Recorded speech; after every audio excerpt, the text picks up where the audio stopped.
Red టీవీలో మీ వ్యాపార ప్రకటనల కోసం ఈ నంబర్ని సంప్రదించండి 6281747728. నమస్తే, నేను మీ హారిక. సో మీకు ప్రత్యేకంగా ఈయన గురించి పరిచయం అక్కర్లేదు. ఫిరోజ్ ఖాన్ రెండు తెలుగు రాష్ట్రాలకే కాదు అందరికీ ఫేవరెట్. సో ఇప్పుడు ఆయనతో నేనున్నాను, ఆయనతో మాట్లాడదాం. నమస్తే సార్. నమస్కార్. ఎలా ఉన్నారు సార్? ఎక్సలెంట్. ఓకే సార్, అంటే ఇప్పుడు మనం మొత్తం పాలిటిక్సే, మధ్యలో మీ గురించి మాట్లాడుకుందాం. అండ్ ఫస్ట్ ఆఫ్ ఆల్, మీరు మొన్న బీఆర్కే భవన్ వచ్చారు, అక్కడ నకిలీ ఓట్ల గురించి మీరు ఆరోపించారు. అసలు ఏం జరిగింది సార్? మొత్తం కేసు ఎక్కడి వరకు వచ్చింది? హైదరాబాద్ లోక్సభలో 6,64,000 డూప్లికేట్ కానీ బోకస్ కానీ దొంగ కానీ లంగా ఓట్లు ఉన్నాయని with evidence election commission of India and BRK భవన్లో చీఫ్ ఎలక్షన్ కమిషన్ అంటే సిఈఓ వికాస్ రాజ్ గారికి ఇచ్చిన విత్ టోటల్ ప్రూఫ్స్ పని మొదలైంది. 96,000 ఓట్లు ఇప్పుడు దాకా తీసాను. నోటిఫికేషన్ వచ్చింది, మళ్ళీ పని ఆగింది. ఇదే డ్రామా 20 years నుంచి నడుస్తుంది. ఏదైనా మేము దొంగ ఓట్లు లంగా ఓట్లు ఉన్నాయని చెప్పిన తర్వాత కొత్త లిస్ట్ చూడండి దానిలో ఉండవు అని చెప్తారు. మళ్ళీ కొత్త లిస్ట్, మళ్ళీ duplicate, bogus, double vote, triple vote, death vote, ఇల్లు ఉండదు అట్లాంటి ఇల్లు క్రియేషన్ ఉంటుంది, మనిషి ఉండదు అట్లాంటి మనిషి వచ్చేస్తారు. సో దానికి మేము ఒక పేరు ఇచ్చినాం, గోస్ట్ ఇల్లు, గోస్ట్ ఓటర్లు. సో ప్రతి ఒక్క పార్టీ బోకస్ ఓట్లు ఉన్నాయని చెప్తారు, కానీ ఓన్లీ 1% ఫిరోజ్ ఖాన్ విత్ ఎవిడెన్స్తో ఇచ్చినాం.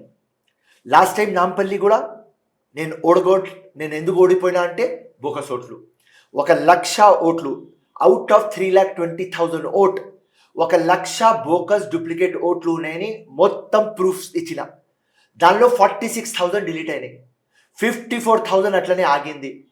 మెయిన్ కన్సర్న్ ఆఫీసర్లకు నేను అడిగితే ఎవిడెన్స్ ఇచ్చిన తర్వాత అది మ్యాండేటరీ, మీరు తీయాలి కదా, ఎందుకు తీస్తలేరు అని చెప్తే వాళ్ళు చెప్పేది ఏమంటే మాకు ఇన్ఫ్లుయెన్స్ వచ్చింది, అసదుద్దీన్ ఓవైసీ, అక్బరుద్దీన్ ఓవైసీ, కేటీ రామారావు, హరీష్ రావు అందరు మాకు కాల్ చేస్తున్నారు, మేము ఉద్యోగం చేయాలి, మీ బోకస్ ఓట్లు తీయాలి. ఇది వాళ్ళు చెప్పేది నాకు. నేను అప్పుడు అడిగిన, ఇంకా ఎందుకు రాసుకున్నారు? సత్యమేవ జయతే రాసుకున్నారు మీరు అందరు, ఎందుకు రాసుకున్నారు? మీ కాన్షియస్, మీ ధర్మాయం, మీరు కాన్స్టిట్యూషన్ మీద ప్రామిస్ చేసుకొని వచ్చినారు, మీ ధర్మాయం.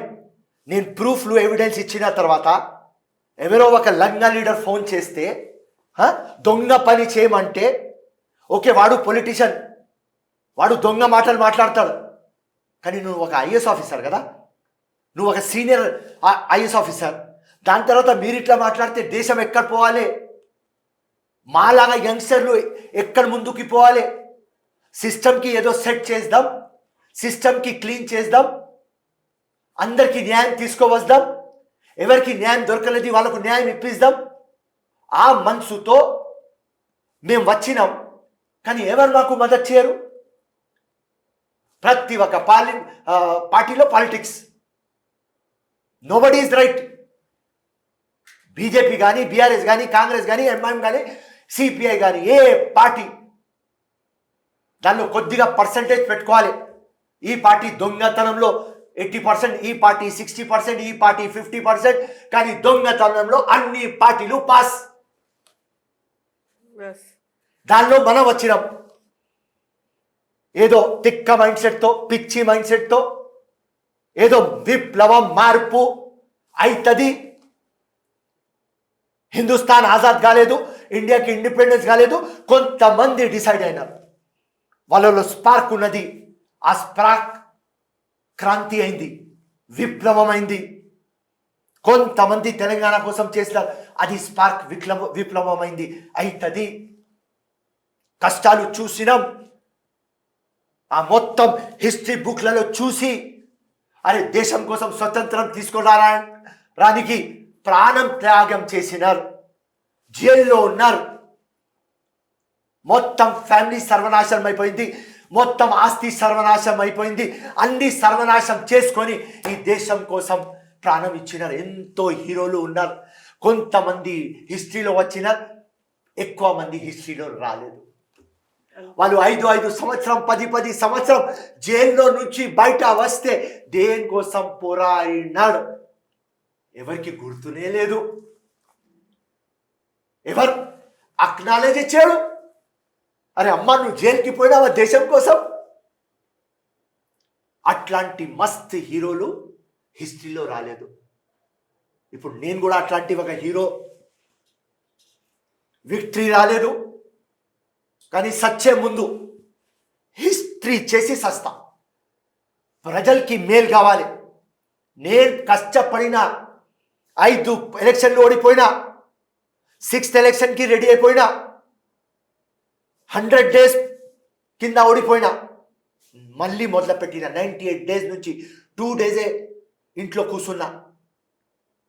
నా భార్య వచ్చి చెప్పింది, 2009 ఓడిపోయినావా, నెక్స్ట్ డే రోడ్లో మీద ఉన్నావా, 2014 next day, 2018 next day, 2019 next day, కానీ 2023 నువ్వు నెక్స్ట్ డే రోడ్ల మీద ఎందుకు లేవు? మర్చిపోయినావా నువ్వు ఒక బాహుబలి? మర్చిపోయినావా నువ్వు ఒక భగత్ సింగ్? నువ్వు ఒక సుభాష్ చంద్రబోస్? నువ్వు ఒక మహారాణా ప్రతాప్? నువ్వు అట్లాంటి వ్యక్తితో నేను పెళ్లి చేసుకున్నావు. నెక్స్ట్ వెళ్ళిపో. నువ్వు రోడ్లోనే బాగా, నువ్వు ప్రజల కోసం పుట్టినావు. విన్నింగ్ లూజింగ్ చిన్నది, ఇది డెమోక్రసీ. ఇక్కడ లూజింగ్ ఉన్న తర్వాత కూడా ప్రజల కోసం ఉంటే నువ్వు అక్కడనే నువ్వు హీరో. Exactly sir. అంటే మీరు ఎన్నిసార్లు ఓడిపోయినా సరే మీరు మా గుండెల్లో, బ్రెయిన్లో ఉండిపోయారు. బికాస్ ఫిరోజ్ ఖాన్ అంటే ఒక ఫైర్ బ్రాండ్, జెన్యున్గా మాట్లాడే వ్యక్తి అని చెప్పేసి ఒక మంచి పేరుంది మీకు. అండ్ ఇప్పుడు కాంగ్రెస్ ప్రభుత్వం ఏర్పడింది. కాంగ్రెస్ ప్రభుత్వం ఏర్పడాలని చాలామంది కోరుకున్నారు, కొంతమంది కోరుకోలేరు. ఇప్పుడు ప్రజెంట్ ఏమంటున్నారంటే ఇది యాక్సిడెంటల్గా వచ్చిన ప్రభుత్వం, వెంటనే మళ్ళీ బీఆర్ఎస్ వస్తుంది, లేకపోతే ఈ పార్లమెంట్ ఎన్నికల వరకు కలిసి ఉన్నారు వీళ్ళు, తర్వాత పడిపోతుంది ప్రభుత్వం అని చెప్పేసి అంటున్నారు. మీరేమంటారు? ఇప్పుడు టోటల్ వాళ్ళు చెప్పింది టోటల్ రాంగ్. ఈ గవర్నమెంట్ ఎందుకు వచ్చింది? Because of 2 things. కేసీఆర్ చెప్పింది అమలు చేయలేదు. పెద్దగా జబర్దస్త్ ఒరటరీ స్కిల్స్ కేసీఆర్ దగ్గర ఉన్నాయి. అన్ని న్యూస్ ఛానల్లో కూర్చొని దొంగలంగా మాటలు మాట్లాడినారు. వాస్తవం పబ్లిక్కి ఇది దొరకలేదు. Right from farmers, Muslim reservation, double బెడ్రూమ్లు, ఉద్యోగాలు, కరప్షన్ అన్నీ నేను చెప్పడానికి మొదలు పెడితే మీ మొత్తం 45 minutes దానిలోనే వెళ్ళిపోతుంది. ఇది చెప్పింది ఆయన అమలు చేయలేదు. అండ్ దాని తర్వాత పబ్లిక్కి ఎస్, తెలంగాణ తెచ్చిన వ్యక్తికి మనం 10 సంవత్సరం ఇచ్చిన, తెలంగాణ ఎవరు ఇచ్చినారు? సోనియమ్మ కాంగ్రెస్కి అండ్ ఇంకా రేవంత్ రెడ్డికి చూసుకొని ఇక్కడ పార్టీ వచ్చింది. సింపుల్. నేను లాస్ట్ ఛానళ్ళకి చెప్పిన 3 months ముందునే, every day by day Congress strong అవుతుంది, బీఆర్ఎస్ వీక్ అవుతుంది. అండ్ ఒక రోజు ఆఫ్టర్ 6 months బీఆర్ఎస్ ఉండదు. టోటల్ మాకు కాంగ్రెస్కి ఎట్లా విలీనం చేసుకొని మాకు అపోజిషన్ హోదా పోయింది, ఆ బీఆర్ఎస్కి కూడా చేస్తామని మేం ఆ రోజులలో కాంగ్రెస్కి అర్ధరాత్రి ఉన్నది, వాన పడుతుంది, లైట్ లేదు. ఆ రోజులో మేం అందరం ఉత్తమ్ కుమార్ రెడ్డి కానీ, కోమటిరెడ్డి కానీ, రేవంత్ రెడ్డి కానీ, బట్టి అన్నా కానీ, జగ్గారెడ్డి అన్నా కానీ, ఫిరోజ్ ఖాన్, హనుమంతరావు అందరు కూర్చొని ఒక్కటే చెప్పినాం, అర్ధరాత్రి లైట్ లేదు, వాన పడుతుంది. ఇది సేమ్ కేసీఆర్కి తీసుకువద్దాం ఒకరోజు. అదే ప్రాసెస్లోనా ఇప్పుడు బీఆర్ఎస్ ఎమ్మెల్యేలు మొత్తం ఇటు అందరు వచ్చేస్తారు, అందరికీ వచ్చేస్తాం. చెప్పినాడు కదా రేవంత్ అన్న, గేట్ ఓపెన్ చేసిన స్టోరీ ఫినిష్. మీరు రాసుకోండి. 17 ఎంపీలలో బై డిఫాల్ట్ ఒక్కటి బీఆర్ఎస్కి వస్తే ఎక్కువ. BRS story finish. లంగా పనులు చేసుకున్నారు, దొంగ పనులు చేసుకున్నారు, కరప్షన్ చేసుకున్నారు, ఇంట్లో ఉద్యోగాలు ఇచ్చుకున్నారు, టీవీల దగ్గర కూర్చున్నారు. ఆ కేసీఆర్ టీవీ, కేటీఆర్ ట్విట్టర్ హరీష్ రావు మొత్తం మంచి మాట్లాడతారు, తప్పు లేదు. కానీ వాస్తవం ఏం పీకినారు రా భయ్? 100 సార్లు అడిగిన వాళ్ళకు ఏం మస్త్ మాట్లాడతారా భయ్? రోడ్ మీద రా, మా బస్తీకి రా. ఎక్కడున్నది రా భయ్ డబుల్ బెడ్రూమ్? ఎక్కడున్నది ఉద్యోగం? ఎక్కడున్నది మైనారిటీ మాకు 12%?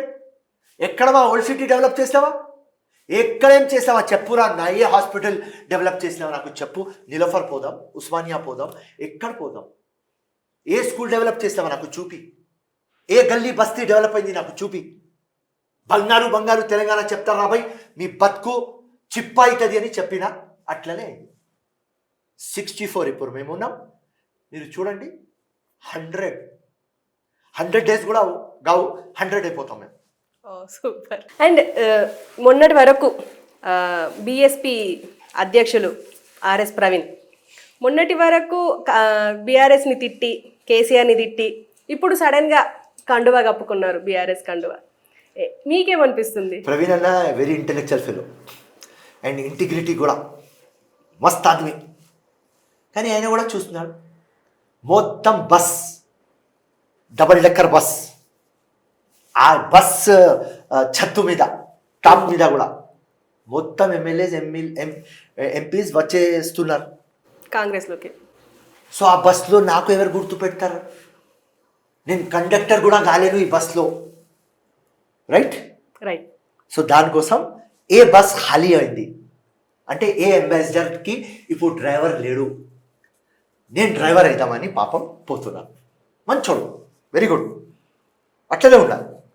ఎందుకంటే ఆయన దగ్గర కంటెంట్ ఉన్నది, ఆయన దగ్గర సబ్జెక్ట్ ఉన్నది, ఆయన దగ్గర పబ్లిక్కి ఏదో చేయాలి అని అది ఉన్నది 100%. కానీ చూసుకున్నాను ఎక్కడ పోతే నా విలువ ఉంటుంది. 100% కేసీఆర్ దగ్గర పోతేనే ఈయనకు విలువ ఉంటుంది, ఈయనకు లైమ్ లైట్ ఉంటుంది, ఈయన చెప్పిన మాటలు అక్కడ అమలు అవుతాయి, ఈయనకు సాటిస్ఫాక్షన్ అవుతుంది, నా మాటలు అమలు అవుతున్నాయి. దేనికోసం ఆయన మొత్తం ఐపీఎస్కి రిజైన్ చేసినాడు అది ఫుల్ఫిల్ అవుతుంది. సో నేను ప్రవీణ్ కుమార్ గారికి చెప్తున్నా, మీరు చేసింది కరెక్ట్. సూపర్.